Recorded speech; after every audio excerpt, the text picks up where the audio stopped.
Hello, আসসালামু আলাইকুম প্রিয় ভাই বোনেরা।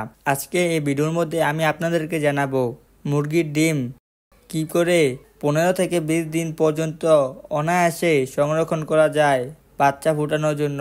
তো প্রিয় ভাই বোনেরা, একটি দেশি মুরগি কুচে বসার জন্য প্রায় 10 থেকে 15টি ডিম পেড়ে থাকে। তো 10 থেকে 15টি ডিম পাড়তে 15 থেকে 20 দিন সময় লাগে।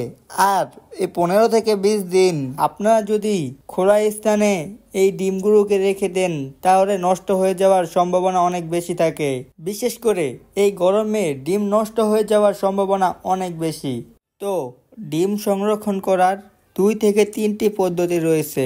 প্রথম যেই পদ্ধতিটি রয়েছে তা হচ্ছে ফ্রিজের মধ্যে আপনারা ডিম রেখে দিতে পারেন। ফ্রিজের মধ্যে 15 থেকে 20 দিন পর্যন্ত ডিম সংরক্ষণ করা যায়। তাছাড়াও আরেকটি পদ্ধতি রয়েছে, মাটির হাঁড়ির মধ্যে ডিম রেখে দিয়ে হাঁড়ির ঢাকনাটাকে সুতি কাপড় দিয়ে ঢেকে দিতে হবে। তো এভাবে আপনারা অনেক দিন পর্যন্ত মুরগির ডিম, হাঁসের ডিম বা যে কোনো কিছুর ডিমই সংরক্ষণ করতে পারবেন। তাছাড়া মাটির মধ্যে ডিম সংরক্ষণ করা যায়। যেই মাটির মধ্যে সূর্যের আলো না আসে সেই মাটির মধ্যে আপনারা মুরগির ডিম রেখে 15 থেকে 20 দিন পর্যন্ত অনায়াসে সংরক্ষণ করতে পারবেন। তো প্রিয় ভাই বোনেরা, আশা করছি বুঝতে পারছেন কি করে ডিম সংরক্ষণ করবেন।